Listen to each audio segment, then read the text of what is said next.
12/12/2025 পুনৰবাৰ দোহাৰিলোঁ SITয়ে চাৰ্জশ্বিট দাখিল কৰিব বুলি ৰাজহুৱা কৰিছে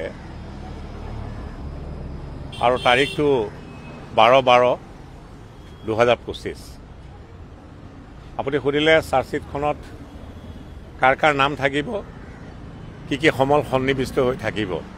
সেই প্ৰশ্নটোৰ উত্তৰ মই দিয়াৰ পৰা বিৰত থাকিলোঁ, কাৰণ চাৰ্জশ্বিটত কি থাকিব সেই বিষয়ে আজিৰ তাৰিখত মই অৱগত নহয়।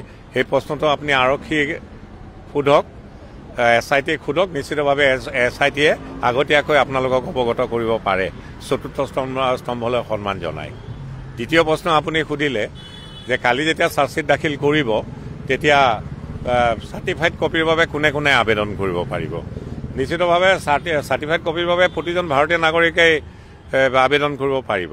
কালি Guwahati high court criminal rules and orders তাত চাৰ্টিফাইড কপিৰ ক্ষেত্ৰত লিপিবদ্ধ আকাৰত যি বিধান আছে, তাৰ বিধানত এটা কথা লিপিবদ্ধ আকাৰত আছে যে একদম ষ্ট্ৰেঞ্জাৰে, অৰ্থাৎ একদম এটা ক্ৰিমিনেল প্ৰচিকিউশ্যনৰ লগত একেবাৰে সম্পৰ্ক নথকা এজন ব্যক্তিয়ে যদি চাৰ্টিফাইড কপি বিচাৰে তাক বাৰণ কৰাৰ বিষয়ে উল্লেখ আছে।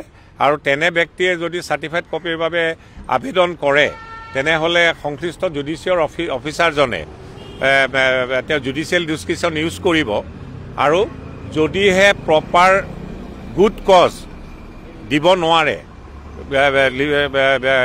শব্দ যিদৰে ব্যৱহাৰ কৰিছে হাইকোৰ্ট ক্ৰিমিনেল ৰুলছ এণ্ড অৰ্ডাৰ্ছত, শব্দখিনি এনেকুৱা ধৰণৰ, সেই জুডিচিয়েল অফিচাৰজনে এজন ষ্ট্ৰেঞ্জাৰে যদি ক্ৰিমিনেল প্ৰচিকিউশ্যনটোৰ লগত কোনো সম্পৰ্ক নথকা এজন ব্যক্তিয়ে যদি চাৰ্টিফাইড কপিৰ বাবে এপ্লাই কৰে তাক বাৰণ কৰিব যদিহে তেওঁ গুড কজ দেখাব নোৱাৰে।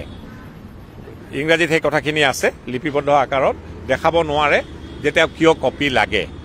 সেয়ে এপ্লাই সকলোৱে কৰিব পাৰিব, কিন্তু কোনে কোনে কপি পাব নিশ্চিতভাৱে লিপিবদ্ধ আকাৰত বিস্তৃতভাৱে Guwahati high court criminal rules and অৰ্ডাৰ্ছত সেইখিনি লিপিবদ্ধ আকাৰত আছে। ইমানেই, ধন্যবাদ।